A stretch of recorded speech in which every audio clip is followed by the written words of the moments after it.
संगत नहीं करनी चाहिए और बुरों के पास जाना भी नहीं चाहिए, क्योंकि शास्त्र कहते हैं कि बुरा करने वाले को उतना पाप नहीं लगता जितना पाप संगत करने वालों को लगता है।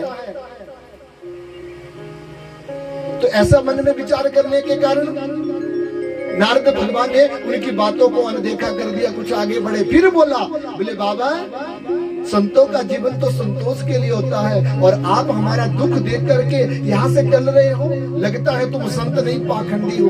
फिर नारद से नहीं रुका गया, फिर नारद से नहीं रुका गया। नारद खड़े हो गए और खड़े होकर के कहते हैं भोग वाला भवताम किम, अरे वो कन्या तुम कौन हो और मुझे अपने पास क्यों बुला रही हो? बोले एक तो तुम कन्या कह रहे हो और दूर खड़े होकर के मेरे पास में आओ और मेरे पास में आकर के मेरे दुख को सुनो। जब ऐसा कहा तो नारद भगवान राम का नाम लेते हुए उस कन्या के, उस औरत के पास, उस स्त्री के पास चले जाते हैं। जैसे ही उस स्त्री के पास गए तो क्या देखा, क्या देखा? बोले बहुत सारी स्त्रियां खुले केसों से उस स्त्री के पास खड़ी हैं और उस स्त्री से वार्तालाप करते उस दुख को समझा रही है। लेकिन उस स्त्री की कैसी हालत है? बोले बूढ़ी अवस्था, आंखों में जल है, मन का संतोष मनोभाव खत्म हो गया है और उसकी गोदी में दो बूढ़े सो रहे हैं और उन बूढ़ों के सर के ऊपर उस स्त्री ने अपने दोनों हाथ रखे हुए। नारद ने जब ये स्थिति देखी तो नारद ने पूछा अरे वो देवी ये तुम कौन हो और तुम्हारी गोदी में सोए हुए ये बूढ़े कौन है? भक्ति देवी ने रोते हुए कहा भगवान आप बुरा ना समझे तो बताओ। बोले बताओ। बोले मेरा जन्म द्रविड़ देश में हुआ, कर्नाटक गुज्जर इत्यादि देशों में मेरा विवाह होकर के जब जीवन यापन होने का समय आया तो मैं पति के साथ रहने लगी और जब पति के साथ रहने लगी तो मेरे दो पुत्र उत्पन्न हुए। जैसे ही मेरे बालक उत्पन्न हुए तो मेरे पति का देहांत हो गया और देहांत होने के कारण दो बालक थे, घर वालों ने भी मुझे घर से निकाल दिया। जैसे जैसे मैं अपने दो बालकों का गुजारा और मन की शांति करने लगी, अपने घर से निकली हुई नगर ग्राम खेतों में रहने लगी तो लोगों के द्वारा मेरा अपहरण किया जाने लगा। और अपहरण जब किया जाने लगा तो जो मेरी गोदी में सोए हैं ना, मैं इनका परिचय तुम्हें देती हूँ, ये और कोई नहीं महाराज, ये मेरे दो बालक हैं। नारद ने कहा ये कैसी व्यवस्था आ गई? घटते जट्ठा माता तरुणा तनया बीती। अरे देवी तुम झूठ क्यों बोल रही हो? लगता है ये तेरे पुत्र नहीं है। उस देवी ने कहा महाराज अगर तुम्हें मेरी बात का सत्य नहीं लग रहा है ना तो तुम इन स्त्रियों से पूछ लो कि ये कौन है। जब स्त्रियों की तरफ नारद ने देखा तो ये स्त्रियों का परिचय कहते हैं। बोले देवियों तुम कौन हो? तो उन देवियों ने कहा हम गंगा यमुना सरस्वती सब सखियां हैं। बोले ये जो स्त्री तुम्हारी गोदी में बैठी है, ये जो स्त्री तुम्हारी गोदी में बैठी, तुम्हारी शरण में बैठी, ये कौन है? बोले इसका नाम भक्ति है। और इसकी गोदी में सोए दो बालक कौन है? बोले ये इसी के पुत्र है। बोले महाराज ये तो इस समय में बड़ी अचानक घटना है। माता जो है तरुण है, यौवन अवस्था में है और बालक बूढ़े हो गए। कलयुग की व्यवस्था है। जो पुराने हमारे बुजुर्ग होते थे ना, अभी भी देखने सुनने लायक है, किसी भी पहाड़ पर चढ़ा दो। लेकिन कलयुग का जो बालक है ना, अगर आधा किलोमीटर चल पड़ा तो हाँप जाता है। इस भक्ति देवी की तरह इस कलयुग का प्रभाव हम आप लोग भी अपने बीच में देखते हैं। कारण क्या है? कलयुग का दुख। नारद ने जब ये सत्य प्राप्त हुआ तो नारद ने पूछा भक्ति ये तुम्हारे साथ कैसे हुआ? बोले महाराज ये इस सब दुख का कारण है राजा परीक्षित। क्यों? बोले जब राजा परीक्षित के हाथ में कलयुग आया तो राजा परीक्षित ने इसे मारा क्यों नहीं? अगर उसको मार देते तो मेरी ये हालत नहीं होती। जब ऐसा भक्ति देवी ने कहा तो अब नारद भगवान नारायण का स्मरण करते हुए, व्यवस्था का ध्यान करते हुए मन कर्म वचन से भक्ति देवी को समझाने लगे। बोले देवी ध्यान से सुनो, अपने जीवन में आए हुए दुख का कारण किसे मत जानो। हमारे जीवन में दुख का कारण ये उसकी वजह से हुआ है, इस बात को छोड़ दो। जीवन में दुख का कारण है अपने मन का असंतोष। कोई मानव किसी को दुखी नहीं कर सकता। गीता में स्पष्ट भाव से भगवान श्री कृष्ण अर्जुन से कहते हैं, अर्जुन जब मेरी इच्छा के बिना एक पत्ता नहीं हिल सकता तो क्या कोई किसी को मार सकता है? क्या कोई किसी को दुख दे सकता है?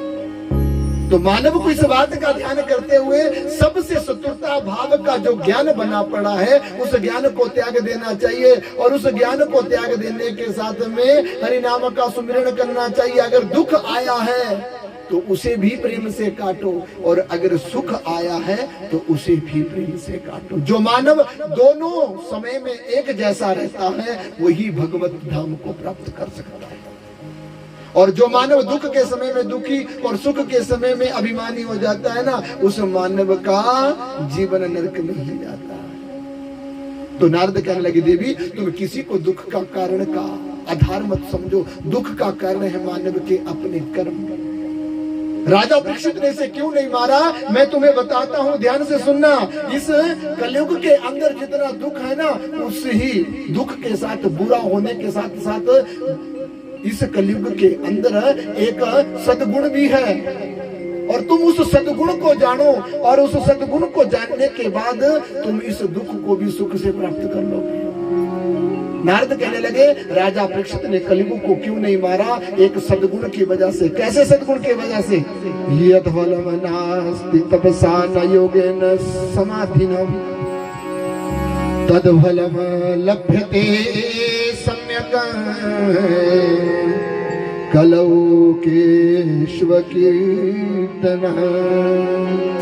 कलयुग के अंदर सब दुर्गुण है, कलयुग के अंदर सब बुरे गुण हैं, लेकिन कलयुग के अंदर एक अच्छा गुण ऐसा है जो उनके 99% बुरे गुणों को काट देता है। कौन सा गुण? बोले इस कलयुग के रहते हुए सद्गुण है क्या? बोले जो एक बार भी मुख से राम बोल देना, उसके 9 प्रकार के जितने भी पाप कर्म हैं एक बार राम बोलने से सब कांत हो जाता है। कलयुग के अंदर एक सद्गुण है, बोले जीवन के जितने भी पाप कर्म है ना, अगर मरते समय राम बोल दिया तो मरते समय जीवन के जितने भी पाप कर्म है उनका अंत मानव कर लेता है। ये कलयुग का प्रभाव है। इसलिए भक्ति देवी तुम चिंता ना करो, चिंतन करो, और इसी चिंतन के द्वारा भगवान तुम्हें प्राप्त होंगे। भक्ति देवी ने जब ये सुना तो भक्ति देवी कहने लगी, नारद तुम ठीक कहते हो, मैंने सुना है तुमने 5 वर्ष के बालक ध्रुव को भी आत्म तत्व का ज्ञान दे करके मोक्ष की प्राप्ति कराई। इसलिए मैं इच्छा करती हूँ, मैं दुखी हूँ और मेरे दुख को भी दूर करो। जब ऐसा कहा तो भक्ति देवी के समक्ष नारद भगवान उसके दुखों का अंत करने के लिए उन दोनों पुत्रों के दुख से जो भक्ति देवी दुखी थी उसको सुख प्राप्त कराने के लिए नारद कहने लगे, क्या वृथा खेद से बाला अहो चिंता कथा श्री कृष्ण चरणाम्बुजं समरणम दुखम गमयिष्यसि।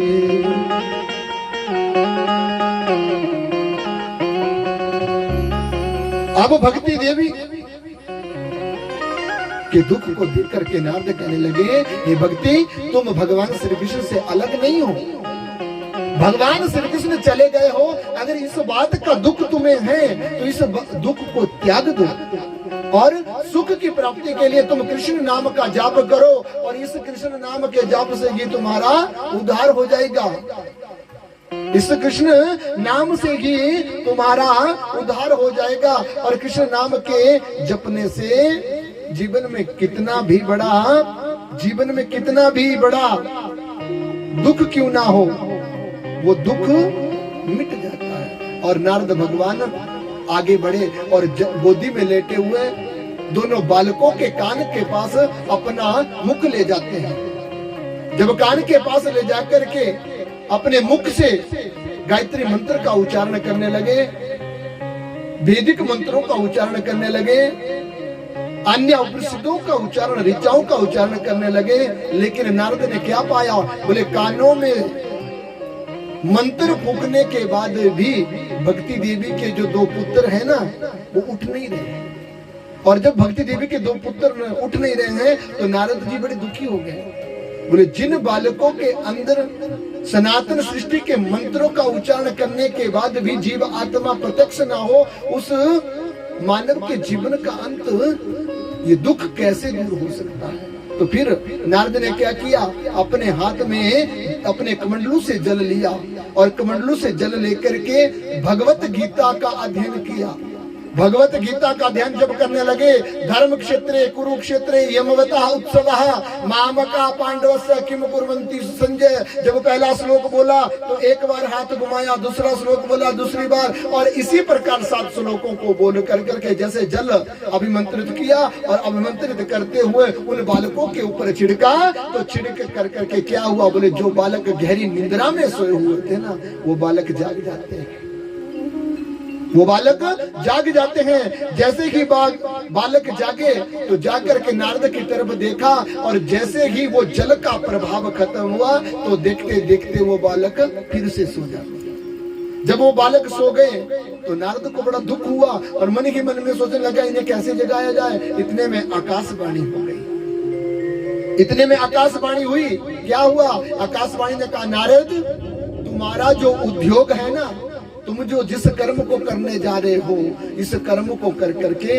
तुम सत्कर्म करो और तुम्हारा उद्योग सफल हो जाएगा। अब नारद भगवान उन बालकों को पुनः सोए हुए प्राप्त जब किया तो नारद भगवान दुखी हो गए और भक्ति देवी से कहने लगे, भक्ति तुम ये मत समझना नारद जा रहा है, मैं तुझे वचन देता हूँ जब तक तेरे बालकों को इस दुख से दूर ना करूं तब तक मैं चैन की सांस नहीं लूंगा। और ऐसा वचन कर करके अब नारद भगवान वहां से निकले, वृंदावन के पास पहुंचे। बहुत से पाखंडी संत बैठे हुए थे, उनके पास में गए और पाखंडी संतों का दर्शन कर करके नारद ने उनसे प्रश्न किया। बोले महाराज हमने सुना है वृंदावन में विद्वान लोग रहते हैं, हम आप विद्वानों से पूछना चाहते हैं कि कलयुग के प्रभाव से मानव कैसे बचे, क्योंकि कलयुग का मानव जन्म लेते ही मर जाता है।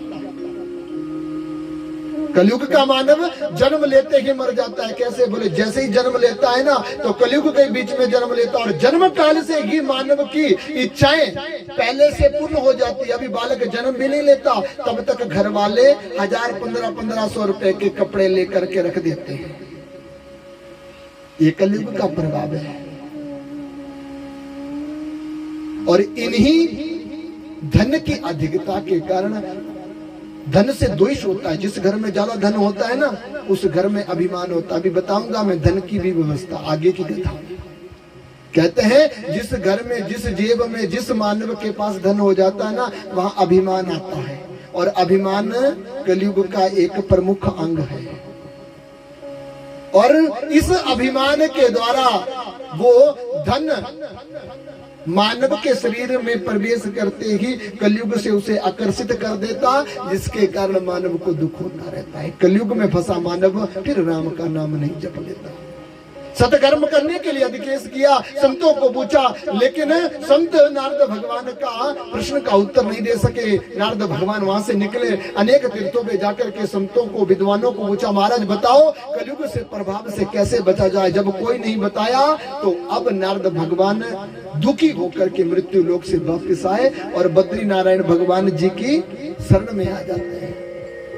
जब बद्री भगवान जी की शरण में आए तो बद्री भगवान जी के पास नतमस्तक हुए और कहने लगे, बोले प्रभु अब आपके बिना और हमारा सहारा कोई नहीं है। आपके दर्शनों के बाद जिस भक्ति देवी का दुख देखने के लिए देख करके मैं आया हूँ, उस भक्ति देवी को सुख की प्राप्ति में आपके चरणों से चाहता हूँ। और इसी मनोकामना को लेकर के नारद परिक्रमा करने लगे। जैसे कि नारद परिक्रमा करने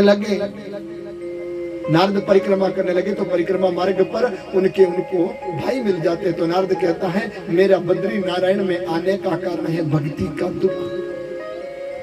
भाइयों आपके दर्शनों को प्राप्त करना, मुझे लगता है नारायण भगवान ने मेरी जीवन के दुख की बात सुन ली है। आपका दर्शन अगर मुझे प्राप्त हुआ तो आप भी नारायण हैं, ये मैं जानता हूँ। जिस घर में बड़े भाई को पिता के समान और छोटे भाई को पुत्र के समान समझा जाता है ना, उस घर में नारायण भगवान स्वयं वास करते हैं। लेकिन कलयुग में ऐसा समय आ गया है भाई भाई के साथ नहीं रहना चाहता।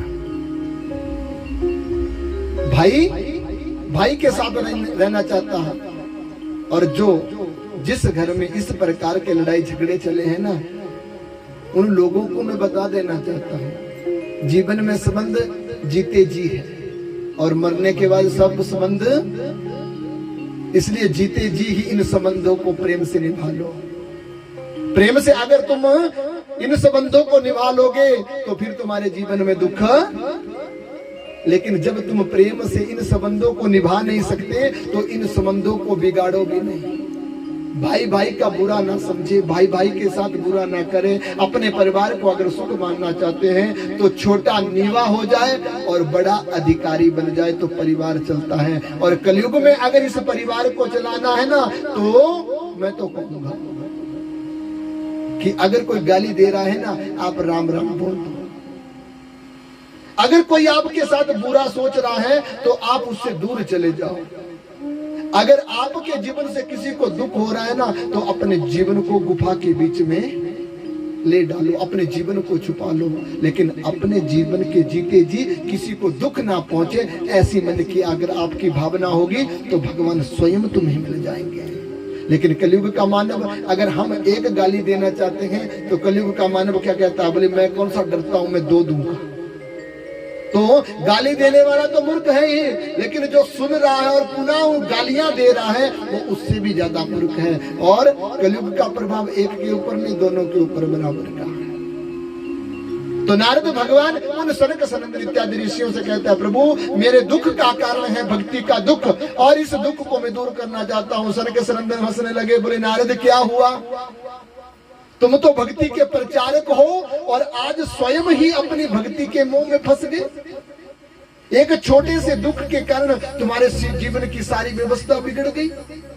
मैं तुम्हारे दुख को देख करके हंसी। अरे नारद कह रहे हैं आप हंस सकते हैं, लेकिन जिस दुख को मैंने देखा, अगर आप भी देखोगे तो तुम भी दुखी हो जाओगे। सनक सनंदन ने कहा दुख का कारण है मन।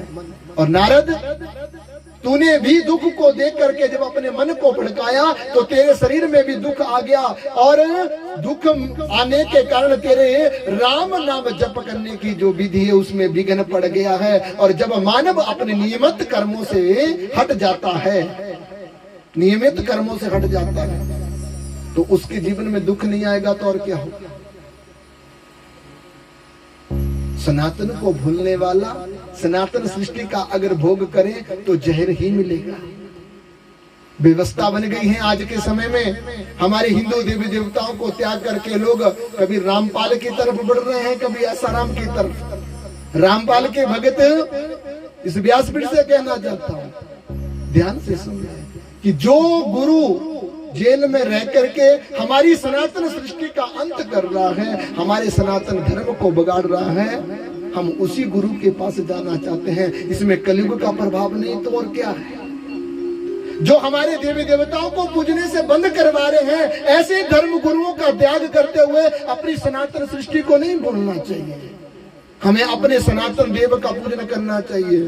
कहते हैं इन धर्म गुरुओं के शिष्या बोले अपने देवी देवताओं को छोड़ करके ओंकार का जाप करो।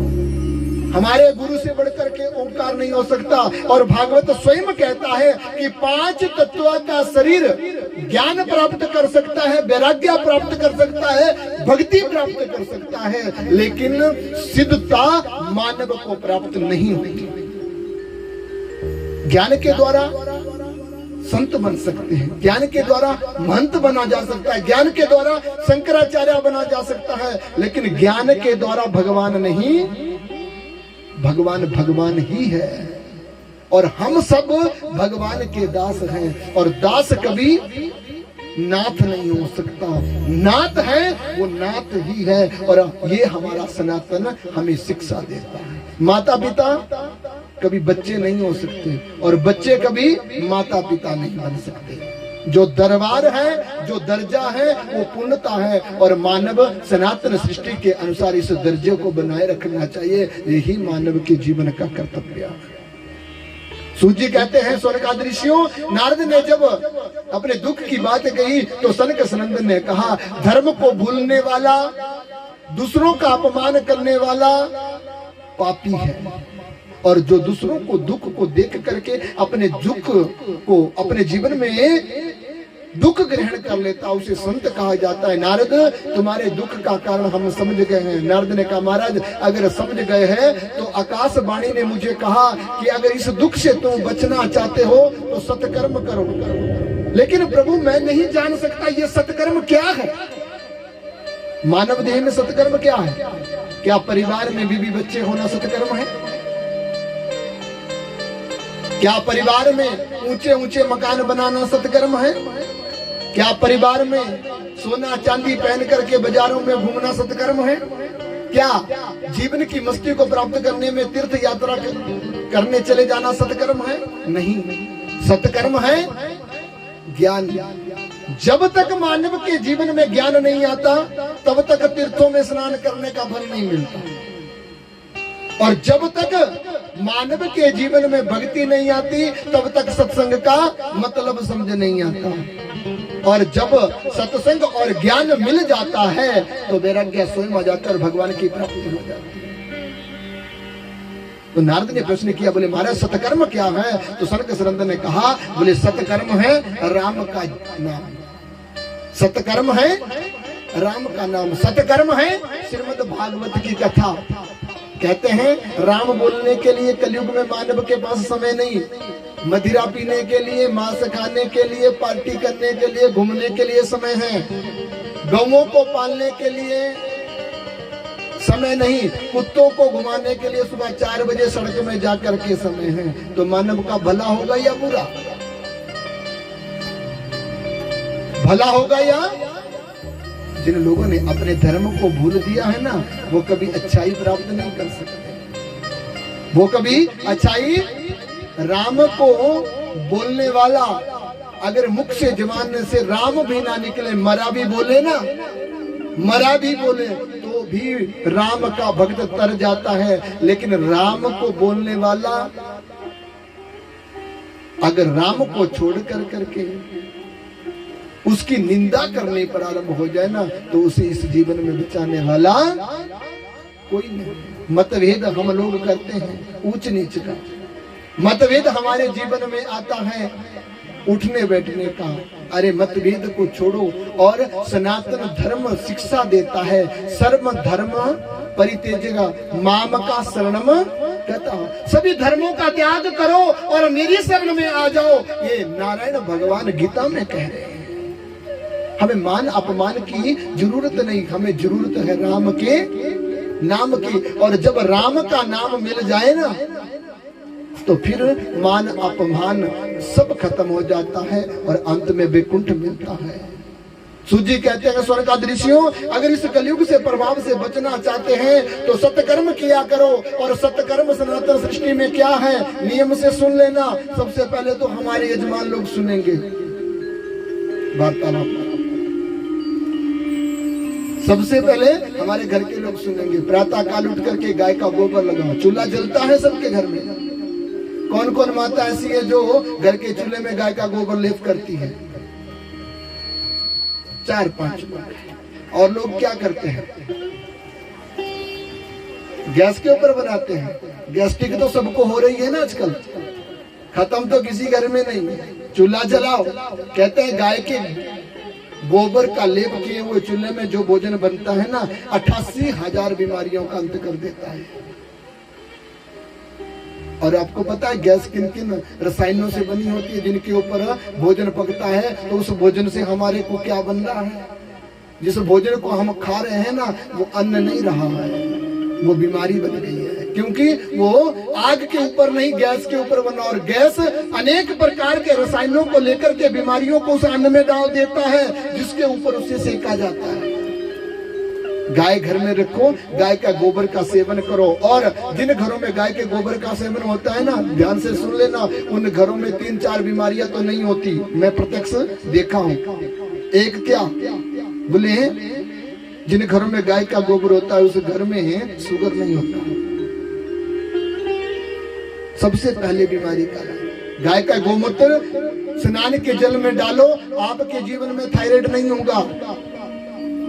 तीसरा, आप गाय के गोबर को अपने चलने वाले जो आपके कमरे हैं ना, उनके बीच में लेप करो, आपको घुटनों की दर्द, पीठ की दर्द नहीं होगी। अब कलयुग में ये सब दर्दें क्यों होने लगी? आज से 20 साल पहले ये दर्दें नहीं थी। कारण बोले आज से 20 साल पहले गौ माता की सेवा होती थी, और जब से 20 साल से गौ माता की सेवा करनी छोड़ी, तब से ये बीमारियां भी शुरू हो गई। जिन टाइलों के ऊपर हम बड़े शौक से चलते हैं ना, वो टाइलें हमारे जीवन को सुख नहीं बल्कि मृत्यु की तरफ ले जा रही है। गाय का गोबर, गाय का दूध, गाय का गोमूत्र, और गाय को पूजना प्रारंभ करो। जिस घर में कहते हैं गाय के लिए पहली रोटी बनती है और उस रोटी को गाय को दिया जाता, वो रोटी स्वयं नारायण भगवान स्वयं भोग लगाते हैं। 3 रोटी गृहस्थ जीवन में गाय को देनी चाहिए। लेकिन अब कई कथा में हमने कहा भी, तो लोग कहते हैं महाराज आप कथा से कहते हैं गाय का पूजन करो, लेकिन हम तो सब ड्यूटी वाले हैं, गाय का पूजन कौन करेगा, गाय की सेवा कौन करेगा? तो मैं उन लोगों के लिए विशेष कहता हूं कि ये जो ड्यूटी है ना, ये 60 तक ही है, और 60 के बाद घर में आना पड़ेगा। इसलिए अपने आप तो ड्यूटी जाते हो, लेकिन अपनी सहभागिनियों को घर में रखो और उनसे सेवा करो, और घर में जाकर के गौओं का पालन करो, गौओं की पूजा करो, और तब तुम्हारे जीवन के जितने भी दुख हैं उनका अंत हो जाएगा। जो गौ सेवा नहीं करता उसके जीवन की बीमारी नहीं कट सकती। और भगवान श्री कृष्ण तो भागवत में 10वें स्कंद में स्वयं लिखते हैं, देवकी सुतम गोविंदम वासुदेवम जगतपते देही में तनया कृष्ण तम हम शरणम गता। देवकी किसका नाम है? भगवान की माता का नाम है। और देवों की जो माँ है, कौन है देवों की माँ? गौ माता। देवकी ही गौ का दूसरा। जब हम अपने घर में बंधी हुई गौ को नहीं पालते और भगवान जी के आगे घंटी बजाते हैं, तो क्या वो पूजा हमारी लग सकती है? नहीं लग सकती। तो अगर हमें भगवान को प्राप्त करना है तो गौ का पूजन करना चाहिए। नारद से सनक सनंदन इत्यादि ऋषि कहते हैं, अगर अपने सनातन धर्म को बचाना है तो राम का नाम करो और भागवत की कथा को सुनो। सनक सनंदन ने कहा सत्कर्म है मानव के जीवन में। क्या बोले? भागवत की कथा को सुनो। कहीं भी चले जाओ, किसी भी देश तीर्थ की परिक्रमा कर लो, किसी भी जल में स्नान कर लो, जब तक भागवत की कथा आपके जीवन में नहीं उतरेगी तब तक आपका भला नहीं हो सकता। और जब भागवत की कथा मानव के जीवन में आ जाती है तो फिर किसी तीर्थ व्रत करने की जरूरत नहीं, बस एक ही जरूरत है। क्या बोले? राम का नाम। और जब मानव राम का नाम लेता है ना, तो फिर राम का नाम लेते लेते अंतिम समय में राम उसे स्वयं अपने वैकुंठ धाम को चल ले जाते हैं। बोले भागवत भगवान ने की राम जपले जिंदड़िए इथे बैठ सदा नहीं हो रहना। धनवान, पैसेवान और शरीर से जो दुखी है उनके लिए कह रहा हूँ, इस भजन का मतलब गा करके सुनाऊंगा। इस भजन का मतलब गा करके सुनाऊंगा। मुझे लग रहा है कुछ माताओं को नींद आ रही है, इसलिए भजन बोलना पड़ रहा है। भजन बहुत कम होता है हमारी कथा में। मुझे भजन का लोभ नहीं है, मैं कथा में आनंद लेता हूँ, लेकिन नींद वालों के लिए मैं भजन बोल देता हूँ। क्या? राम जपले जिंदड़ी है नी, इत बैठ सदा नहीं हो रहना। जिंदड़ी है इत बैठ सदा नहीं हो रहना। पहले जिंदड़ी इत बैठ सदा नहीं हो रहना। इत बैठ सदा नहीं हो रहना। इत बैठ सदा नहीं हो रहना। इत बैठ सदा नहीं हो रहना। बैठ सदा नहीं हो रहना। जिंदड़ी है इत बैठ सदा नहीं हो रहना। जिंदड़ी इत बैठ सदा नहीं हो रहना। हरि बोल। आत्मा सेवा करते हुए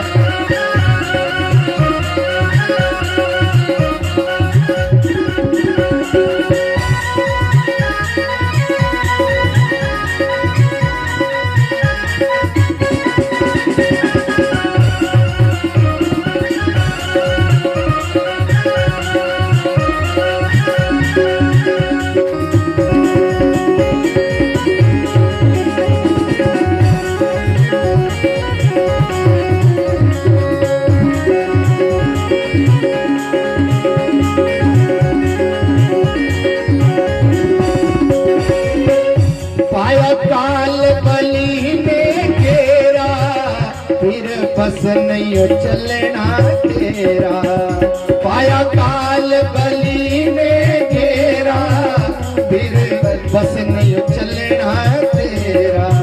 भैया पढ़ कर के ले जाना, भैया पढ़ कर के ले जाना, इत बैठ सदा नहीं रहना। राम चल जी घड़ी इते बैठ सदा नहीं रहना, इते बैठ सदा नहीं रहना, इते बैठ सदा नहीं रहना, इते बैठ सदा नहीं रहना, इते बैठ सदा नहीं रहना।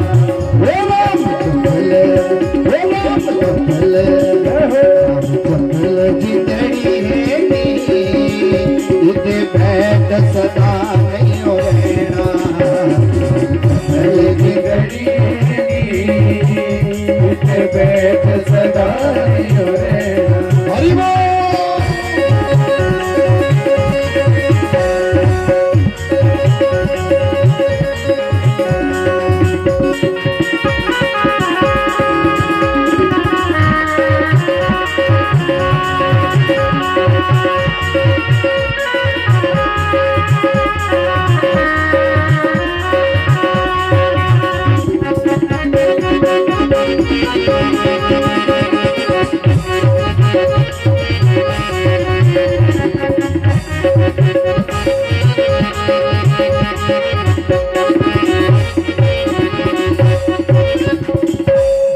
यम के पैरे डंडे, फिर आना समझते नो बंदे।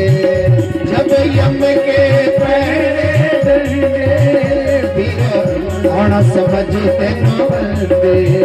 फिर तू पछताना दे, फिर तू पछताना दे, इते बैठ सदा नहीं रहना। राम चल की घड़ी है नी, इते बैठ सदा नहीं रहना, इते बैठ सदा नहीं रहना, इते बैठ सदा नहीं रहना, इते बैठ सदा नहीं रहना, इते बैठ सदा नहीं रहना। हे राम देखो भैया हाथ की कंजूसी और ये फोन जो तुम लोगों ने हाथ में उठाए ना, बंद कर दो सभी। पहले राम का नाम लेने के लिए हाथ खोल लो, जप लो, तालियां बजा लो, आपके जीवन के कर्म सुधर जाएंगे। और अगर आपको ये कथा लाइव सुननी है तो हमारा YouTube चैनल है, आपको उस YouTube चैनल पे ये कथा लाइव मिल जाएगी। हम आपको YouTube चैनल दे देंगे, लेकिन अभी नहीं, अभी तो हाथ खोलो और बजाओ।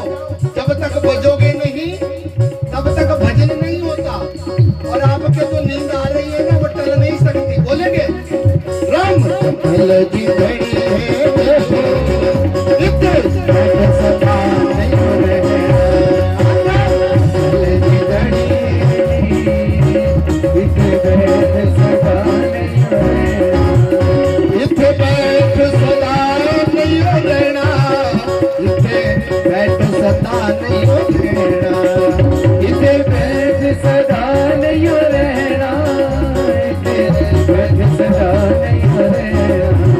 राम चल की घड़ी है नी, इते बैठ सदा नहीं रहना, चपल की घड़ी है नी, इते बैठ सदा नहीं रहना। संग जान न भेड़ और भाई, आगे जान न तेरी कमाई, संग जान न भेड़ और भाई, आगे जानी है तेरी कमाई। हद भर करके ले जाना, हद भर करके ले जाना, इते बैठ सदा नहीं रहना।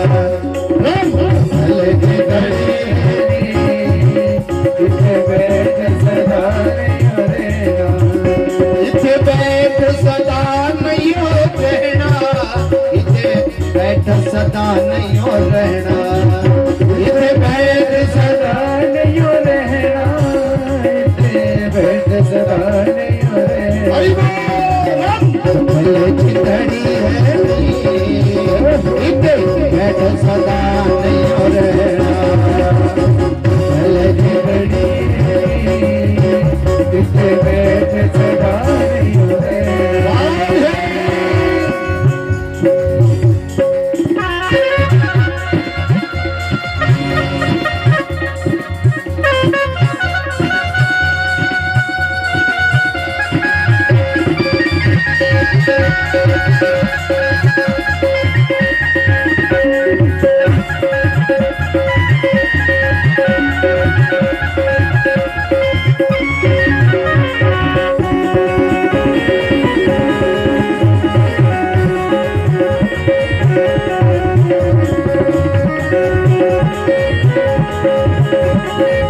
सत्संग के बिच बह जा, हरि नाम लगाया दे जा। किते और ना आना जी, किते और ना आना जी, किते बैठ सदा नहीं होना। राम लगी घड़ी किते बैठ सदा नहीं होना, किते बैठ सदा नहीं होना, किते बैठ सदा नहीं होना, किते बैठ सदा नहीं होना, किते बैठ सदा नहीं होना। राम की घड़ी है किते बैठ सदा नहीं होना, की घड़ी है किते बैठ सदा नहीं होना।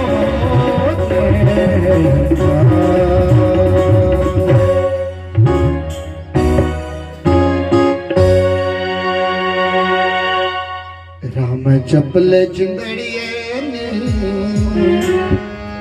इथे बैठो सदा नहीं हो रहना।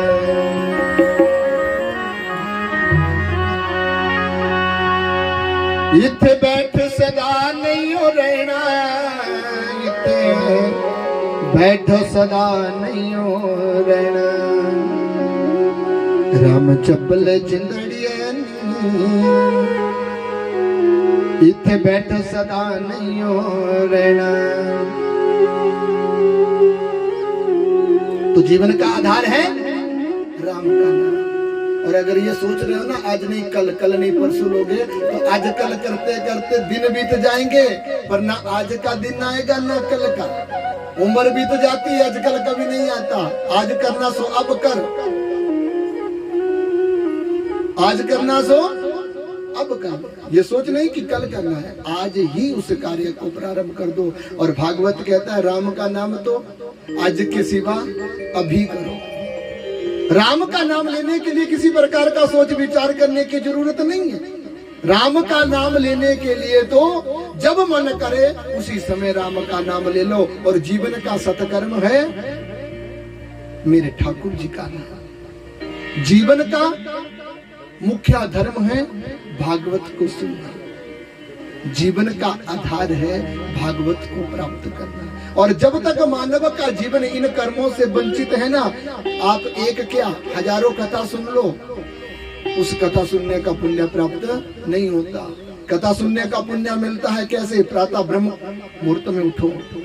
सबसे पहले गृहस्थियों को बताया गया है गौ चरणों में सेवा करो, गोबर से लाकर के अपने चूल्हे में गोबर का लेप करो।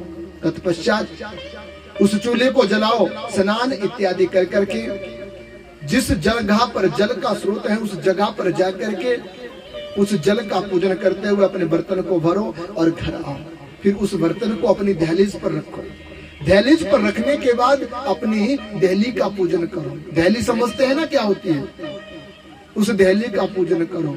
और दहली का पूजन करने के बाद उसी दहली के ऊपर से जल का लोटा अपने देवताओं को मनाने के लिए, स्नान ध्यान के लिए उठा लो। और आधा जो जल बच जाता है उसे रसोई घर में ले जाओ। पहले उस जल को जो देवताओं को ले गए हैं उस जल से उनका स्नान करवाओ। और जल से स्नान कराने के लिए शुद्ध घी से उनकी ज्योत जगाओ। ज्योत जगाने का तात्पर्य कभी मन में आया? ज्योत देवताओं के सम्मुख क्यों जगाई जाती है? ज्योत जगाने का मानव के जीवन में क्या मतलब है? ज्योत का अर्थ है प्रकाश। क्यों जलाई जाती है? बोले जीवन के अंधकार को दूर करने के लिए। तो देवताओं के जीवन में अंधकार नहीं है। देवताओं के आगे ये ज्योत इसलिए जलाई जाती है कि भगवान हमारे जीवन के अंधकार को दूर कर दो, हमारे जीवन के अंधकार को दूर कर दो। जब ये ज्योत जगाई जाती है तो भगवान आए हुए उस प्रकाश को देख करके मानव के जीवन के अंधेरे को दूर कर देता और फिर उसके जीवन में उजाला भर कर करके उसके जीवन में आनंद देता है। तो ज्योत जगाने का कारण है मानव के अपने जीवन के अंधेरे को मिटाना। ज्योत जगाओ, धूप जलाओ और उसके बाद फिर वापिस हट करके सौभाग्यवती स्त्रियों का जो धर्म है वो मैं बता रहा हूँ। उसके बाद अपने चूल्हे में भोजन बनाओ। पहली रोटी गौ माता के लिए, दूसरी बैल के लिए, तीसरी कुत्ते के लिए। 3 रोटी बन गई, वो तीनों रोटी एक साइड छोड़ दो। उसके बाद ठाकुर जी के लिए 2 रोटी बनाओ, 2 रोटी ठाकुर जी के लिए भोग लगाओ। उसके पश्चात अपने घर में अपने परिवार जनों के लिए भोजन बनाओ। वो भोजन शुद्ध हो जाएगा। और जब आप ये भोजन शुद्धता से बनाएंगे और राम का भजन करते करते इस भोजन को बनाया जाएगा तो इसमें राम का रस भर जाएगा। और राम रस के कारण भोजन के अंदर के जो दुर्गुण है ना वो खत्म हो जाएंगे और वो भोजन अमृत बन जाएगा। और वो अमृत आपके जब उदर में जाएगा तो जीवन के आपके जितने भी पाप कर्म है ना वो खत्म हो जाएंगे। कहा गया है जैसा खाओगे अन्न वैसा होगा, जैसा पियोगे पानी वैसी बोलोगे। तो अन्न और जल शुद्ध होना चाहिए। और अन्न और जल को अगर शुद्ध करना है ना तो बिनु हरि कृपा से वो शुद्ध नहीं हो सकता। भोजन बनाते हुए गालियां नहीं देनी चाहिए जो आज की माताएं करती है। एक चपाती बनाते बनाते 20-20 गालियां दे देती है। उनसे कहना चाहता हूँ भोजन बनाते हुए किसी प्रकार का द्वेष ना ले। भोजन बनाते हुए तो ठाकुर जी का ध्यान करो। हरे राम राम राम हरे हरे, हरे कृष्ण कृष्ण कृष्ण हरे हरे। भोजन बनाना दुख की बात नहीं है। भोजन भी कर्मा वाला बना सकता है। और भोजन जिनके हाथों से बनता है ना वो अपने लिए नहीं, अपने परिवार के लिए नहीं, वे तो अपने कुल के लिए तीर्थ व्रत धर्म कर रहा है। भोजन जिसके हाथों से बनता है और जिस भूखे के उदर में वो निवाला जाता है वो उसको आशीष देता है और उस आशीष के कारण भोजन बनाने वाले के दुख मिटते जाते हैं। लेकिन आज की माताओं का ये भी दुख हमारे सामने आया कि भोजन बनाने की व्यवस्था के समय में नाक ऊपर उठ जाता है।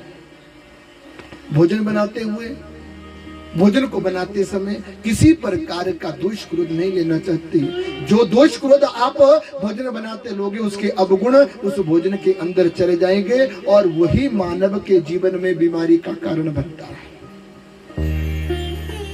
तो नारद कह रहे हैं सनक सनंदन इत्यादि ऋषियों इस कलयुग से बचने का प्रभाव भागवत बताया। लेकिन ये भागवत कैसे होगा? बोले भागवत को करने के लिए सत्कर्म चाहिए।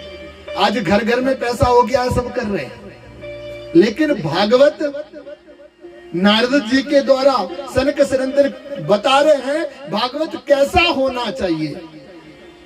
सनक सनंदन ने कहा ऋषिवर ये भागवत सत्कर्म अगर आपने करना है तो जीवन की बुराइयों को त्याग देना। अगर भागवत जी के सानिध्य में आना है ना तो जीवन की बुराइयों को त्याग दो और अगर अच्छाई तुम ग्रहण करना चाहते हो तो फिर भागवत की शरण में आ जाओ। और भागवत नदी के किनारे, तीर्थ स्थान पर या गुरु आश्रम में बैठ करके अपने माता पिता के सानिध्य में बैठ करके जो लोग इस भागवत को सुनते हैं उनको पुण्य की प्राप्ति होती है। भागवत 4 गुना फल देता है। उससे अच्छा जो लोग अपने घर आंगन में बैठ कर करके सुंदर सुनहरे आसन पर इस भागवत को रख करके अपने घर परिवार में रिश्तेदारों के साथ सुनते हैं उनको उससे भी 4 गुना ज्यादा फल मिलता है।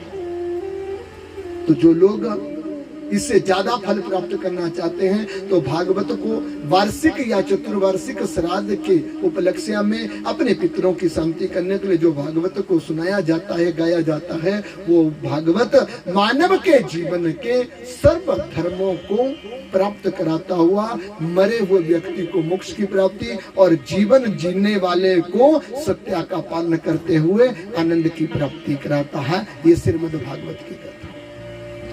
तो नारद जी ने कहा ये तो बात ठीक है लेकिन अब मुझे बताओ मैं इस भागवत को कहां करूं?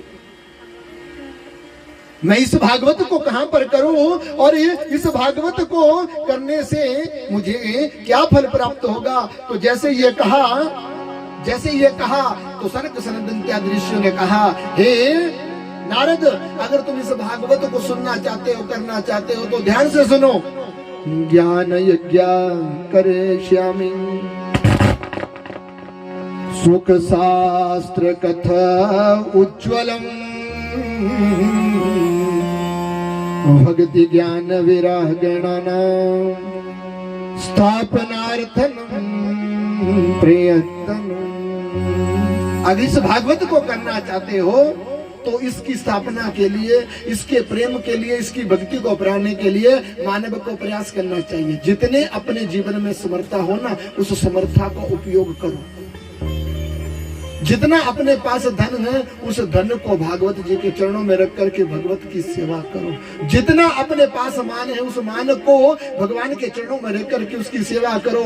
और नारद, अगर तुम इस सेवा को करते हो तो हम तुम्हें स्थान बताते क्या? बोले हरिद्वार में आनंद नामक एक तट है, तुम उस तट पर जाकर के भागवत का व्यासपीठ लगाओ और उस व्यासपीठ को लगा करके वहां पर तुम कथा सुनो। नारद ने कहा, प्रभु अगर आप हरिद्वार के पास आनंद नामक तट पर कथा करना चाहते हैं तो आपके ही मुख से मैं कथा सुनूंगा। आपके ही मुख से मैं, क्या कर गया माइक में, फिर से दिक्कत आ गई है, इसको कम कर दिया। आनंद नामक तट पर अगर कथा, रिपीट थोड़ा कम करो, रिपीट थोड़ा सा कम करो। आनंद नामक तट पर कथा अगर मैं सुनूंगा तो आप ही के मुख से सुनूंगा। और नारद जी ने जब प्रार्थना करी तो सनक सनंदन इत्यादि ऋषियों ने कहा, बोले भागवत को रखने के बाद भागवत कराने वाले जो लोग हैं उनके लिए क्या करना चाहिए? बोले सबसे पहले अपने सखे संबंधियों के साथ अपनी कुल देवी के लिए निमंत्रण करना चाहिए।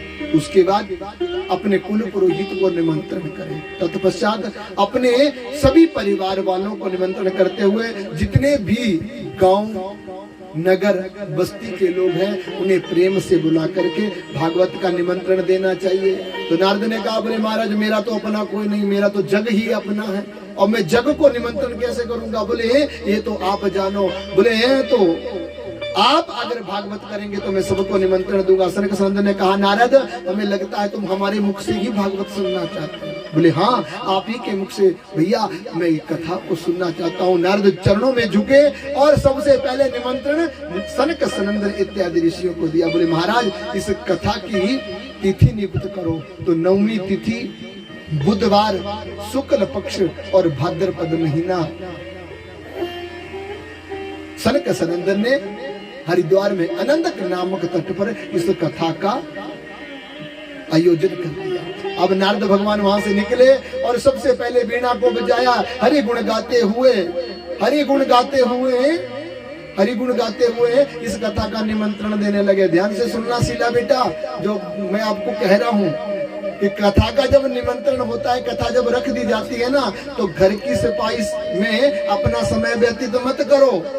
जिस दिन कथा रख दी और जिस दिन से ये कथा का कार्य प्रारंभ हो, बोल समझ लो हमारे स्वर्ग के मार्ग खुल गए हैं, हमारी पौड़ियों के स्तः बन गई है, नींव रख दी गई है। और जब नींव रख दी गई है तो फिर मानव को क्या करना चाहिए? बोले सके संबंधियों के साथ प्रेम से वार्तालाप तो करना ही चाहिए, लेकिन अपने मन में एक मंत्र को जरूर बोलना चाहिए। बोले क्या? वो मंत्र क्या है?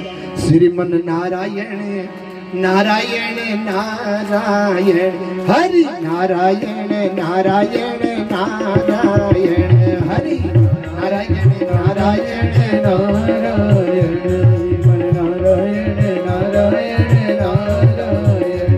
हरि नारायण नारायण नारायण हरि नारायण नारायण नारायण श्री नारायण नारायण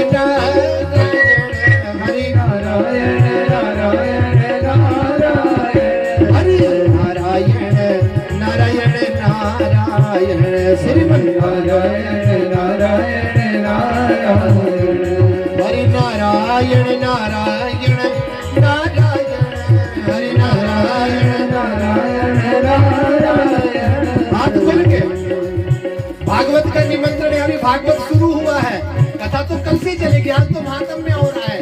और जितना जितने लोग यहाँ बैठे हुए हैं, उन सब लोगों से जिन जिन के जो जो रिश्तेदार हैं सबको निमंत्रण दें और इस कथा में आकर के अपने जीवन का उद्धार करें। भागवत को सुनने के लिए बुलाने की जरूरत नहीं, निमंत्रण की जरूरत नहीं। बोलते हैं बिन बुलाए भागवत में आना चाहिए। बोले भागवत भगवान ने की, और मुख से क्या बोलना है?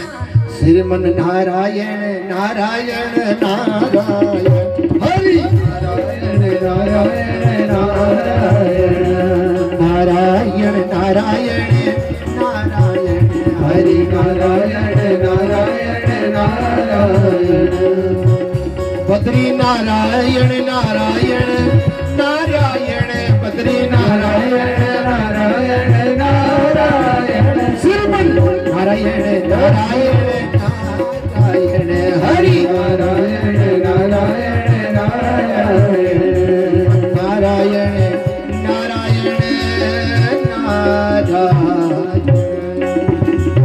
अब नारद भगवान निमंत्रण देते देते कह देते, बोले नारायण की इच्छा से आनंद नामक तट पर कथा हो रही है, आप सबको निमंत्रण है। इस कथा को जब हमने रखा हमारे बच्चों ने, तो बार बार ये दुर्वास आता था, गुरुजी काम करने वाला कोई नहीं। हमने कहा नारायण वहां पे पहुंच गए हैं, काम हो जाएगा। आज भगवान नारायण की कृपा देखो, भागवत शुरू भी हो गया, काम भी चल रहा है और दुख भी कट गया। नारायण की इच्छा के बिना जब एक पत्ता नहीं हिलता तो मानव के जीवन में सुख और दुख कैसे आ सकता है? जब हम नारायण की गोदी में बैठ गए हैं तो फिर हमें डरने की कोई, और कर्म वही कर सकता है जो कर्म वाला होगा। कर्म वही करता है जो कर्म वाला होता है। भागवत या भागवत की कथा हर किसी के घर में आकर के बैठ नहीं जाती। और सबसे बड़ी बात तो हरि कृपा बिना दुर्लभ हुई, और बिन हरि कृपा के ये दुर्लभ है। जब आप सब लोगों के ऊपर हरि की कृपा होनी है तो भागवत आपके गांव घर नगर बस्ती में आकर के अपना आशीष प्रदान कर देता। बोले भागवत भगवान की। ये नारायण की कृपा है। ये नारायण कब किससे मिला देता है, कब किसको अपने पास बुला देता है और कब किसको अपने से दूर कर देता है, ये किसी को पता नहीं। इसलिए नारद भगवान निमंत्रण दे रहे हैं, और निमंत्रण देते देते 3 लोक की परिक्रमा भी करी और निमंत्रण भी पूरा हुआ। जब निमंत्रण पूरा हुआ तो समय आ गया कथा का। अष्टमी तिथि बीती और नवमी के दिन सब संत लोग हरिद्वार के पास आकर के पहुंच जाते हैं। जैसे ही संत लोग वहां पर पहुंचे तो देवता लोग आकाश मंडल में, जीव जंतु पेड़ पौधे नदियां तीर्थ सब आकर के भागवत के स्वागत के लिए खड़े हो जाते हैं। कहते हैं जिस घर में भागवत आ जाता है ना, उस घर में 33 कोटि देवी देवता आकर के अपनी अपनी जगह में बैठ जाते हैं। गंगा यमुना सरस्वती सप्त सागर 9 नदियां सप्त शिखर पर्वत, यहाँ तक कि मेरे हनुमत भैया हनुमान जी सबकी अगुवाई करते हुए सबके बीच में बैठ जाते हैं। और हनुमान के बढ़ करके हरि करता, हरि कीर्तन को करने वाला इस मृत्यु लोक में और कोई भक्त नहीं हो सकता। बोले हनुमान जी महाराज की। तो हनुमान जी के बिना कथा सुलभ नहीं हो सकती।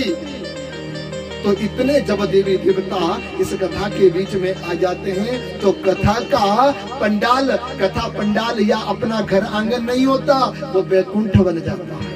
और जब वो वैकुंठ बन जाता है तो हम सब लोगों का सौभाग्य जो उस कथा के प्रांगण में आ जाता है, वो वैकुंठ के दर्शन प्राप्त। जीते जी जिसे वैकुंठ मिल जाए उसे मरने के बाद भी वैकुंठ ही मिलता है। बोले भागवत भगवान की। अब नारद भगवान स्वागत के लिए खड़े हैं और सनक सनंदन इत्यादि ऋषि भागवत की पोथी लेकर के आए। सब लोगों ने स्वागत किया और जैसे स्वागत किया तो ऊंचे आसन पर बैठाया। ऊंचे आसन पर जब बैठाया तो अब जलपान इत्यादि हुआ।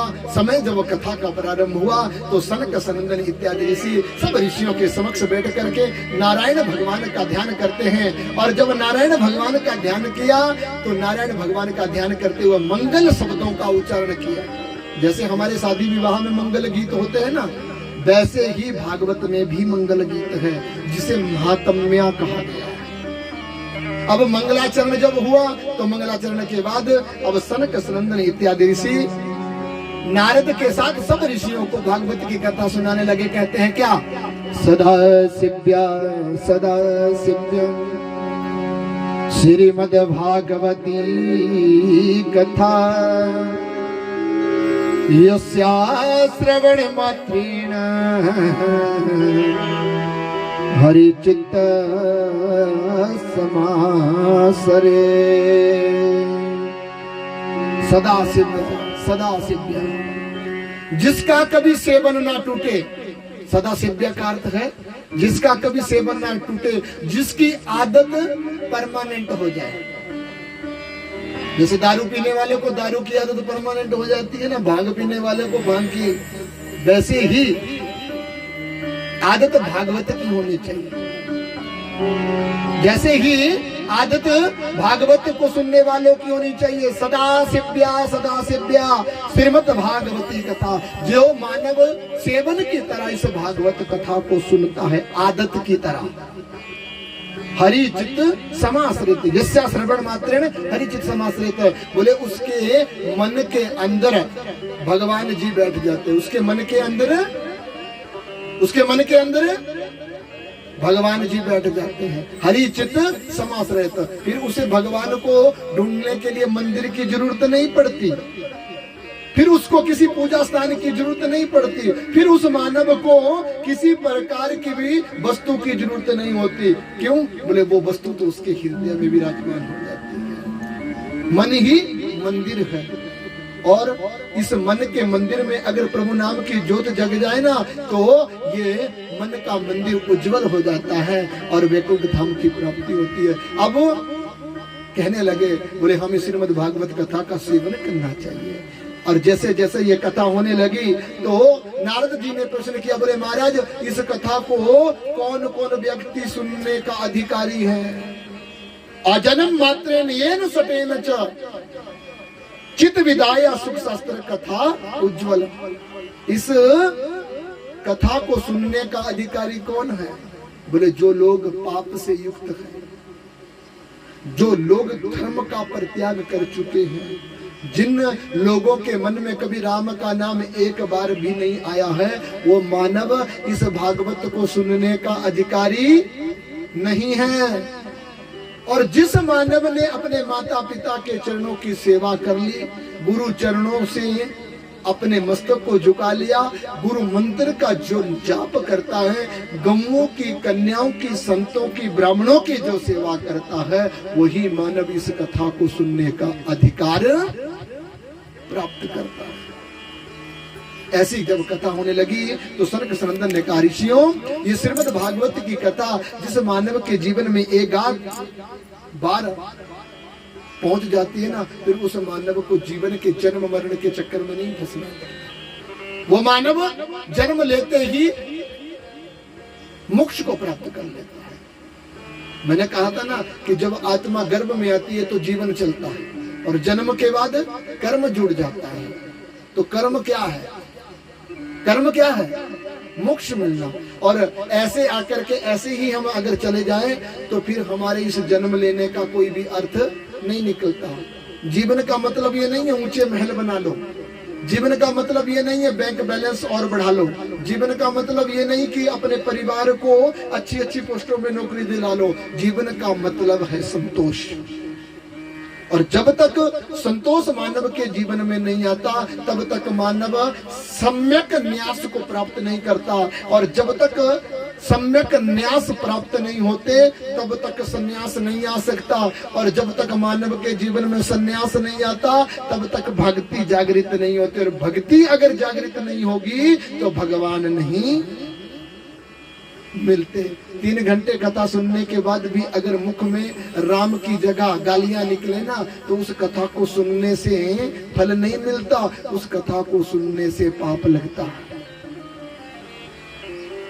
शास्त्र कहते हैं घर में बुरा करने से उतना पाप नहीं लगता जितना देव स्थलों में जाकर के बुरा करने से लगता है। ध्यान से सुनना, कथा सुनने का लोभ हम सब करते हैं, लेकिन कथा सुनते समय अगर हम अनुशासन का पालन ना करें, आश्वासनहीनता करे और भागवत कथा का नियम का पालन ना करे तो इस भागवत कथा से फल नहीं पाप लगता है। और आप सब लोग कथा सुन करके भी पापी हो सकते हैं। इसलिए कथा पंडाल में कथा का नियम, निंदा आती हमें पता है, लगभग 450 से ऊपर कथा हो गई हमारी। 4 महीने से लेकर के 40 वर्ष की उम्र हो गई आप सब लोगों के बीच में कथा करते करते। हमें पता है कथा पंडाल में नींद आती है। कारण बताऊं क्यों आती है? बोले जब तक कलयुग सर में रहता है ना बैठा हुआ, तो वो हरि भक्ति करने नहीं देता। निंद्रा कौन थी बताऊं आपको? राम कथा किसने सुनी है? राम कथा किसने सुनी है? चलो कोई बात नहीं, आपको राम कथा भी सुनाएंगे, लेकिन राम कथा का एक छोटा सा पद आता है, निंद्रा के ऊपर हम कथा ले लेते हैं। लंका कांड में जब रामचंद्र भगवान जी रावण से युद्ध कर रहे थे ना, तो रावण के एक भाई थे कुंभकर्ण। तो निंद्रा कुंभकर्ण की पत्नी है। ध्यान से सुनना, जो सोने के टुमके लगा रहे थे ना, उन माताओं के लिए विशेष बता रहा हूं। बहुत छोटे से लोग हैं, हमारी नजर सबके ऊपर है। तो निंद्रा कुंभकर्ण की पत्नी है। ये निंद्रा भागवत के बीच में ही क्यों आती है? अलस्या भागवत के बीच में ही क्यों आता है? बोले निंद्रा के 2 पुत्र थे, अलस्या और दुर्भाग्य। अब युद्ध जब चला तो कुंभकर्ण को उठाया और रामचंद्र ने उन्हें मार दिया। जब रामचंद्र ने कुंभकर्ण को मारा ना, तो निंद्रा को पता लगा मैं विधवा हो गई और वो रामचंद्र जी के पास चली गई। नमन किया, बोले प्रभु राम आपके चरणों में नमन है, मैंने सुना आप मर्यादा पुरुषोत्तम है। बोले हाँ। बोले क्यों आई हो देवी? बोले आपसे एक प्रश्न करना है, बताओ मेरे पति को तुमने क्यों मारा? बोले तुम्हारे पति ने अपने भाई का संग किया। कहते हैं बुरे की संग, बुरा करने वाले को उतना पाप नहीं लगता जितना बुरे की संगत करने वाले को लगता है। तेरे पति ने बुरा नहीं किया था, लेकिन बुरे की संगत करी, इसलिए मैंने उसे मार दिया। निंद्रा ने कहा राम भगवान आप मर्यादित वचन नहीं बोल रहे हैं। मेरे पति को तो निंद्रा से उठाया गया और मेरे साथ बिन बोले वो युद्ध करने के लिए आ गए थे। वो तो अनजान थे, लेकिन तुम तो जानते थे। तुम जानते थे मेरा पति पापी नहीं था, तो तुम उसे उसका कोई अंग काट देते, उसे जीवित तो छोड़ देते, तुमने उसे मार ही दिया। और निंद्रा रोने लगी। रामचंद्र ने कहा क्या चाहती हो? बोले चाहती नहीं, मैं तुम्हें श्राप देती हूँ। मैं चाहती नहीं, मैं तुम्हें श्राप देती हूँ। बोले आने वाले समय में जिस जगह पर तेरा राम का नाम होगा, उसी जगह में विघ्न बन करके आऊंगी, तेरे भक्तों के सिर के ऊपर बैठूंगी और तेरे राम का नाम का जाप नहीं होने दूंगी। तब से ये निंद्रा जो है ना, ये अपने दोनों पुत्र अलस्या और दुर्भाग्य। दुर्भाग्य किसका होता है? जो कथा के बीच में नहीं पहुंचता। अलस्या बोले जिसकी टांग में दर्द, पीठ में दर्द, हाय माँ कभी इधर हो रहा है कभी इधर हो रहा है, वो अलस्या है।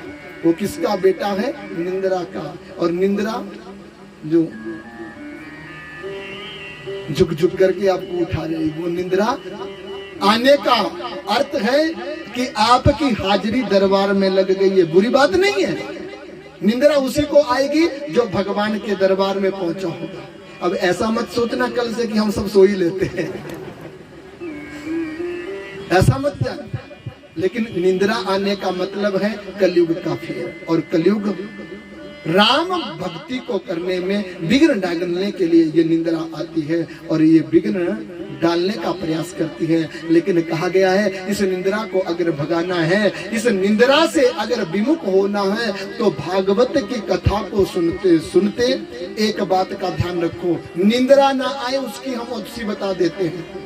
क्या करना है? बोले निंद्रा आने से पहले आप अपने मुख में ओम नमो भगवते वासुदेवाय इस मंत्र का जाप निरंतर कर दो। 3 घंटे अगर बैठे हो, 3 घंटे की कथा अगर आप लोग सुन रहे हो, तो 3 घंटे इस मंत्र का जाप भी करते रहो। निंद्रा भी आपको नहीं छुएगी और भागवत का पुण्य भी आपको मिल जाएगा। तो अब कथा होने लगी और कथा होने जब लगी तो चारों तरफ ओम नमो भगवते वासुदेवाय मंत्र का उच्चारण हो रहा है। और जब ओम नमो भगवते वासुदेवाय मंत्र का जाप होने लगा तो प्रभाव क्या हुआ? पहले दिन के प्रभाव से और उस सत्संग के करने से भक्ति देवी जो यमुना के किनारे अपने दोनों बूढ़े पुत्रों को लेकर के दुखी थी, भागवत का प्रारंभ होते ही उस भक्ति देवी का दुख दूर हो गया। जैसे ही भक्ति देवी का दुख दूर हुआ तो क्या हुआ, बोले भक्ति के मन में जो दुख था अपने पुत्रों का, वो पुत्र निंद्रा से उठ जाते हैं। जो पुत्र बूढ़े हो गए थे वो भागवत की शब्दों को सुन करके ही उनका जीवन नवीन हो जाता है, और नवीन होकर के भक्ति अपने दोनों बालकों को साथ लेकर के भागवत के प्रभाव से अपने दुख को दूर हुआ जब पाया तो वहां से चल पड़ी। और किस तरफ को चली, बोले जिस तरफ को भागवत का गुणगान हो रहा, भागवत का गुणगान हो रहा था। भक्ति दोनों पुत्रों को लेकर के जब साथ में चली तो इस तरफ सनक सनंदन इत्यादि ऋषि भागवत सुना रहे हैं, और दूसरी तरफ भक्ति देवी अपने दोनों पुत्रों को लेकर के उस भागवत के पंडाल में यहाँ पहुंची। जब भागवत के पंडाल में यहाँ पहुंची तो कुछ लोगों को आदत होती है, मैंने कहा ना स्वभाव, जिसे भागवत भी नहीं बदल सकता। तो नारद भगवान ने सनक सनंदन के कहने के अनुसार अपनाया था क्या, बोले स्वभाव का त्याग कर दो। जैसा आपका जीवन है ना, उस जीवन को भागवत यज्ञ मंडप से दूर छोड़ करके अपने जीवन को कोमल बना करके यहाँ पर आओ। तो नारद ने वो बात मान ली थी और अपने मन कर्म वचन से अपनी चंचलता को, नारद के अंदर चंचलता थी, उस चंचलता का उन्होंने त्याग कर दिया। और जैसे ही चंचलता का त्याग किया तो नारद भगवान जो है कथा सुन रहे थे, लेकिन उनके साथ जो संत बैठे हुए थे कथा सुनते सुनते नारद को हिलाने लगे। कथा का नियम बता रहा हूं। जब नियम से विमुख नारद ने अपने को पाया तो उन्होंने संतों से कहा, रे देवता तुम ये क्या कर रहे हो? बोले महाराज हमारी बात तो सुन लो। नारद ने कहा, भागवत के महात्म्य में लिखा है कि कथा के बीच में वार्तालाप करना, जल पीना, एक दूसरे की मन बुद्धि को अपने और आकर्षित कराना ये पाप है, और गौ हत्या से बढ़कर के पाप है। इन सब कर्मों को त्याग देना चाहिए। भक्ति कठिनता से मिलती, तो तुम मुझे इस भक्ति को करने से निरर्थक कर रहे हो। संतों ने कहा, महाराज हम आपको विमुख नहीं कर रहे हैं, हम आपको कुछ बताना चाहते हैं। क्या? बोले जरा पीछे मुड़ करके देखो। नारद ने कहा, भागवत के महात्म्य में गुरुदेव कहते हैं कि जिस जगह पर बैठे हैं उसी जगह पर अपने शरीर को, आत्मा को स्थिर कर दो और मोक्ष प्राप्त करने के लिए अपनी दोनों आंखों को बंद कर लो, क्योंकि आंखें जो है माया के मोह को आकर्षित करती है। कथा बंद आंखों से सुननी चाहिए, कथा बंद आंखों से सुननी चाहिए। तो नारद ने बंद आंखें की थी। संत बाहर हिला रहे हैं, बोले महाराज एक बार पीछे तो देख लो। बोले पीछे देखने के लिए मना किया। बोले महाराज कोई बात नहीं, आपका पापी मैं रहा, लेकिन एक बार तो पीछे मुड़ करके देखो। जैसे ही नारद ने आंखें खोली, पीछे मुड़ करके देखा तो क्या पाया? बोले जिस भक्ति के लिए भागवत किया जा रहा था ना, वो भक्ति तो सज करके अपने दोनों पुत्रों को सजा कर करके उस पंडाल के बीच में नाच रही है। और जब नाचने लगी तो नारद भगवान ने एक बार तो पीछे देखा। भक्ति के दोनों पुत्र ज्ञान और वैराग्य को तो प्राप्त किया ही, लेकिन नारद भगवान ने उस दुख को दूर देखे हुए जब पाया तो वो भक्ति नारद के देखने मात्र से नारद के हृदय में प्रवेश होगी। जो नारद समाधि में बैठ गया था ना, वो नारद अब खड़ा हो जाता है। और जैसे ही नारद खड़ा हुआ तो सनक सनंदन इत्यादि ऋषि कीर्तन कर रहे थे। सनक सनंदन इत्यादि ऋषि भगवान का नाम कर रहे थे।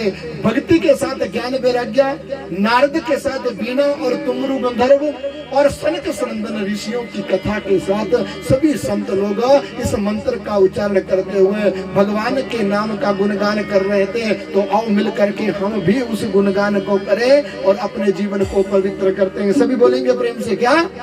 श्री कृष्ण गोविंद हरे मुरारी, हे नाथ नारायण वासुदेवा। श्री कृष्ण गोविंद हरे मुरारी, देवा श्री कृष्ण गोविंद हरे मुरारी हे नाथ नारायण वासुदेव श्री कृष्ण गोविंद हरे मुरारी हे नाथ नारायण वासुदेव कृष्ण गोविंद हरे मुरारी नाथ नारायण वासुदेवा हे नाथ नारायण वासुदेवा हे नाथ नारायण वासुदेवा हे नाथ नारायण वासुदेवा हे नाथ नारायण वासुदेवा कृष्ण गोविंद हरे मुरारी हे नाथ नारायण वासुदेवा कृष्ण गोविंद हरे मुरारी हे नाथ नारायण वासुदेवा हरि बोल।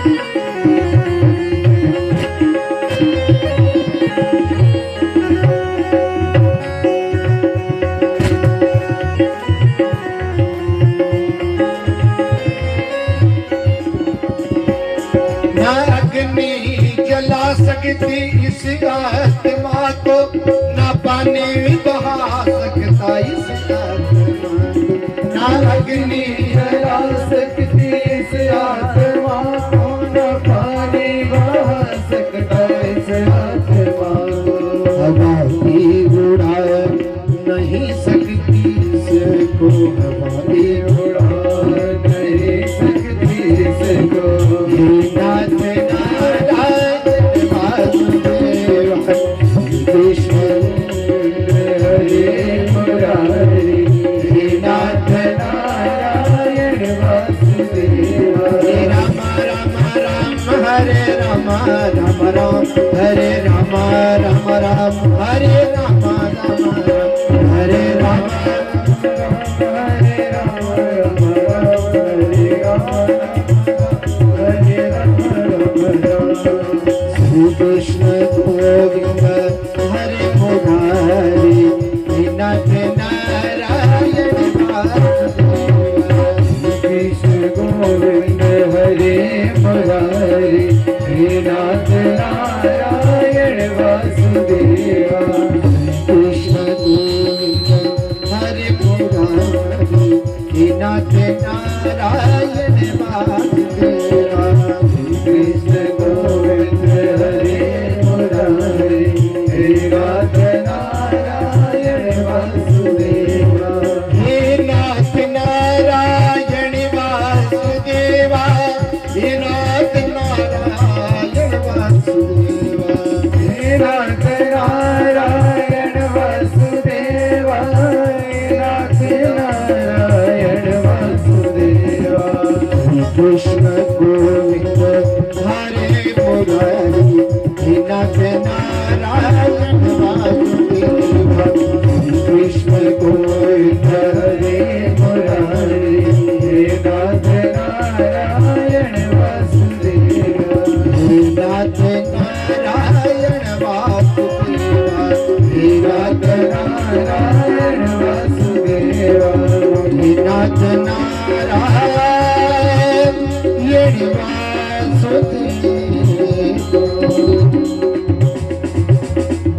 मंत्र का उच्चारण होता रहा और जैसे जैसे इस मंत्र का कीर्तन हो रहा था तो भक्ति देवी अपने दोनों पुत्रों को नृत्य करती करती पंडाल के बीच से आई और सबसे पहले नारद से मिलती नारद को प्रणाम किया बोले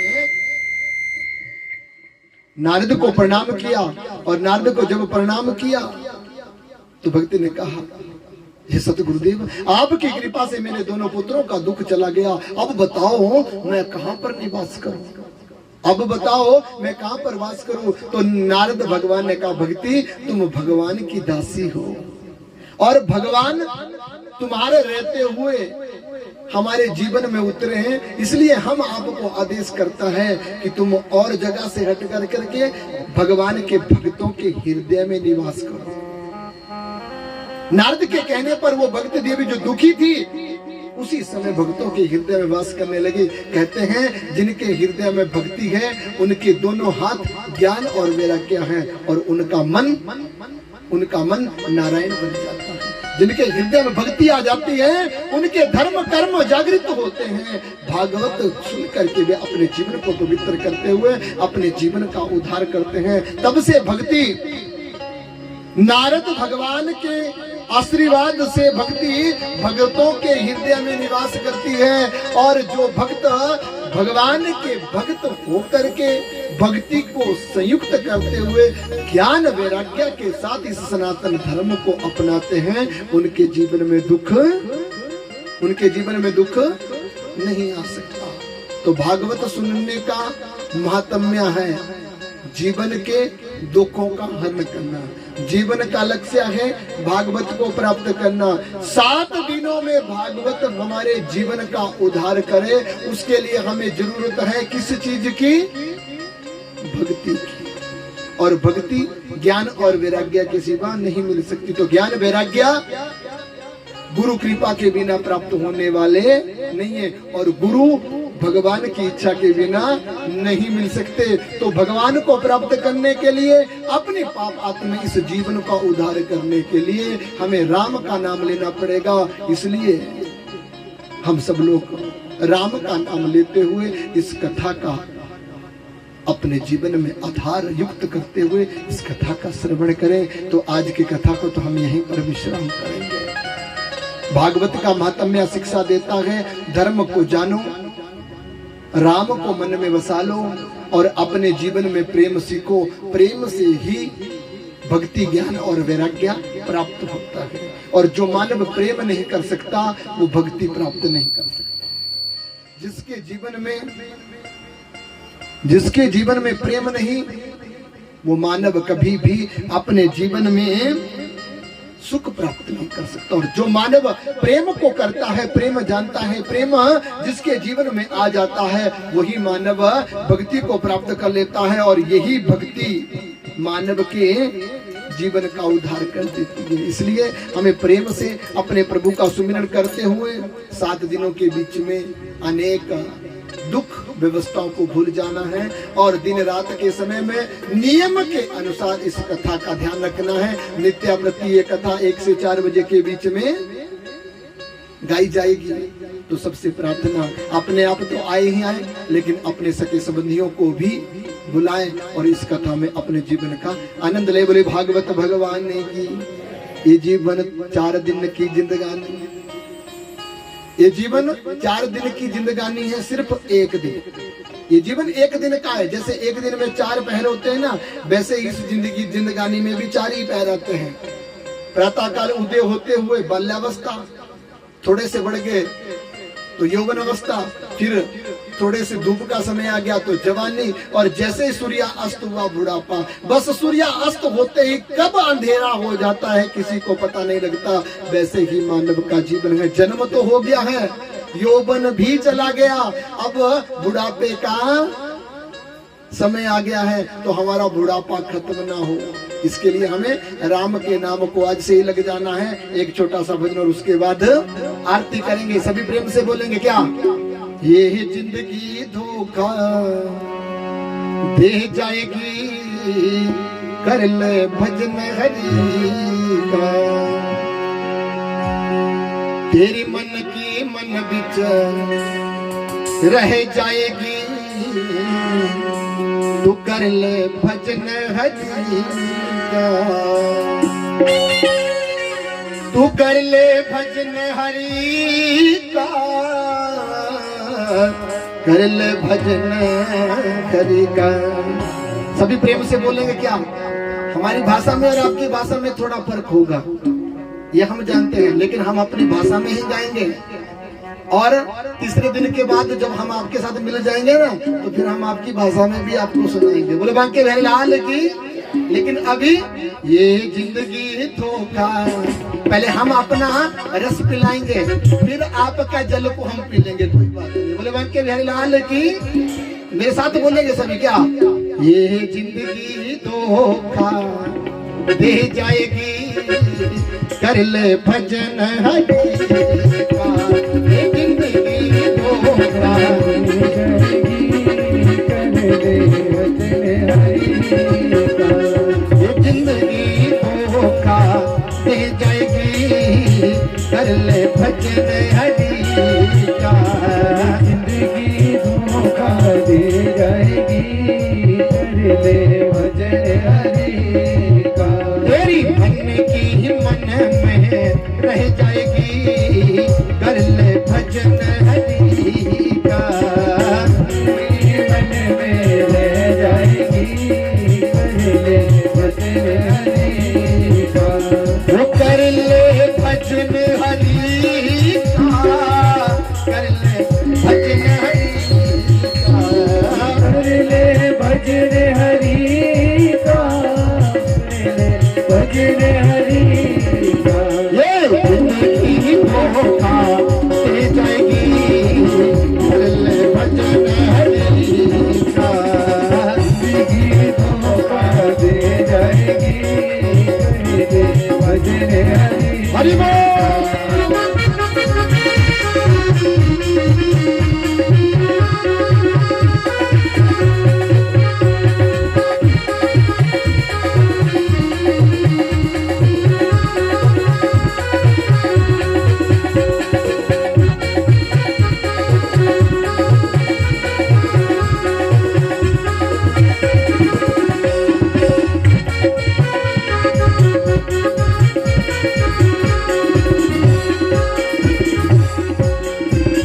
जोड़ जोड़ जोड़ा की माया, जोड़ जोड़ जोड़ा की माया।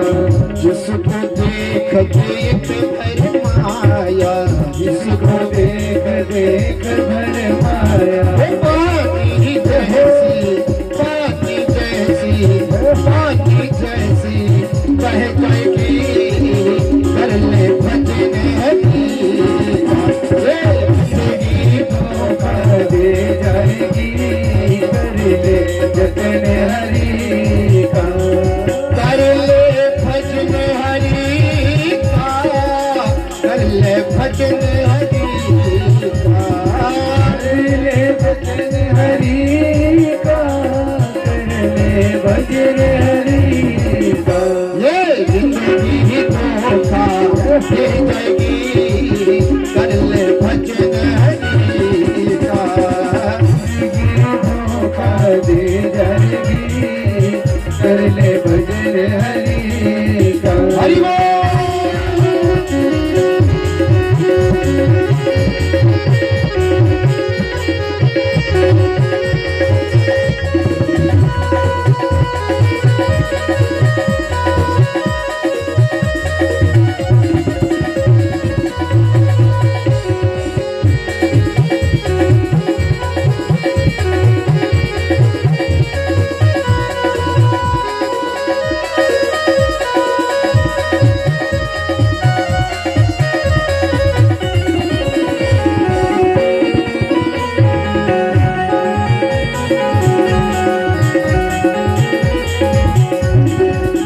भजन का है यही मौका, भजन का है यही मौका। इस जीवन का नहीं भरोसा, इस जीवन का नहीं भरोसा। हो तो उठा करो, हो तो उठा कर, हो तो उठा कर ले जाएगी, कर ले भजन हरि का। ये जिंदगी धोखा दे जाएगी, कर ले भजन हरि का। कर ले भजन हरि का, कर ले भजन हरि का।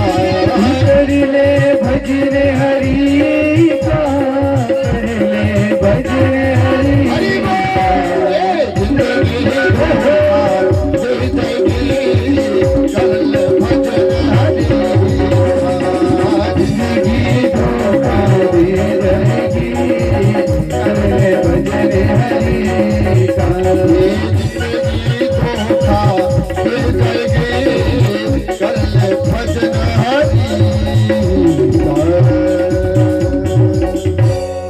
सतगुरुदेव भगवान की, बोले भागवत भगवान की।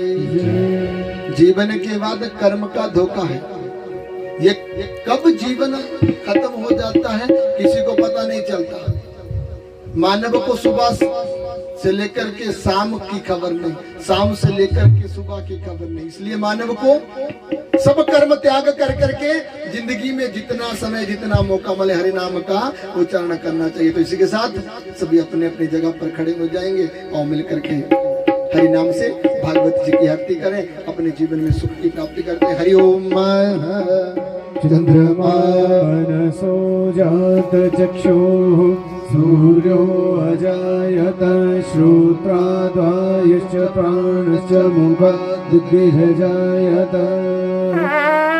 श्री भागवत भगवान की है आरती, पापियों को पाप से है तारती। श्री भागवत भगवान की है आरती, पापियों को पाप से है तारती। श्री भागवत भगवान की है आरती, पापियों को पाप से है तारती। भागवत भगवान की आरती, पापियों को पाप से तारती। ये अमर ग्रंथ ये मुक्ति पंथ ये पंचम वेद निराला, नव ज्योति जगाने वाला। अमर ग्रंथ ये मुक्ति पंथ ये पंचम वेद निराला, नव ज्योति जगाने वाला। हरि नाम यही हरि धाम यही, हरि राम यही जग मंगल की आरती, पापियों को पाप से है तारती। श्री भागवत भगवान की आरती, पापियों को पाप से तारती। ये शांति गीत पावन पुण्य पापों को मिटाने वाला, हरि दर्श कराने वाला। गीत पावन पुनीत पापों को मिटाने वाला, हरि दर्श कराने वाला। ये सुख करनी ये दुख हरणी, ये सुख करनी ये दुख हरनी, मधुसूदन की आरती, पापियों को पाप से है तारती। श्री भागवत भगवान की आरती, पापियों को पाप से तारती। ये मधुर बोल सतपंथ को सतमार्ग दिखाने वाला, बिगड़ी को बनाने वाला। बोल जगवंत कौन सन्मार्ग दिखाने वाला, बिगड़ी को बनाने वाला। श्री राम यही घनश्याम यही, प्रभु महिमा की आरती, पापियों को पाप से है तारती। श्री भागवत भगवान की आरती, पापियों को पाप से तारती। पापियों को पाप से है तारती, पापियों को पाप से तारती। पापियों को पाप से है तारती, पापियों को पाप से तारती।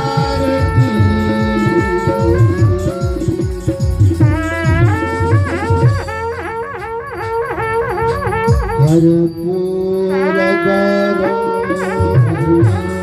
गौरम संसार सारम, बसंतो भगवानी माता भगवंतो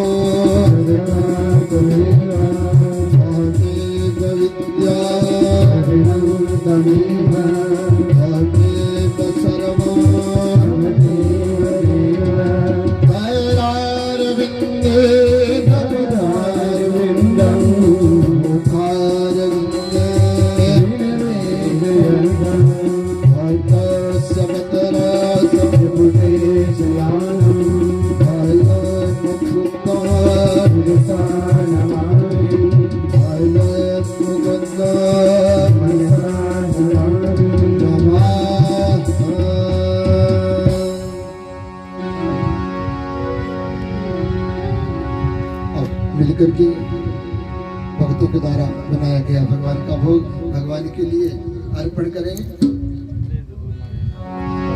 वो भोग लाले ठाकुरा तेरे भक्ता ने बनाया है। भोग लाले ठाकुरा भक्ता ने बनाया रे भोग लाले ठाकुरा तेरे भक्ता ने बनाया है। भोग लाले ठाकुरा भक्ता ने बनाया कोई माखन ले आया कोई मिश्री ले आया कोई माखन ले आया कोई मिश्री ले आया कोई माखन ले आया कोई मिश्री ले आया कोई माखन ले आया कोई मिश्री ले आया। ओ भोग लाले ठाकुरा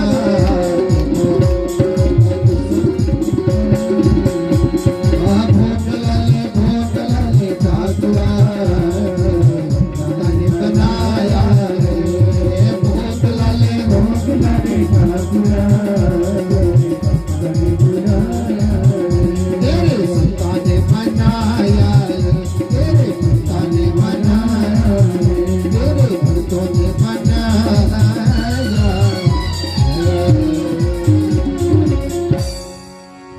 नाभ्या आसिधं परिक्षणं सुषणोधो संवृताः विद्याभविदेशा श्रोतानलोका अकल्पेनः न विद्यं न विद्यामि वेदन्ति विनाग्निजलं समर्पयामि नमः। हो सभी का भला ये करो कामना मैली होवे न कोई भावना मैली होवे न पावे कोई भावना मैली होवे न पावे कोई भावना।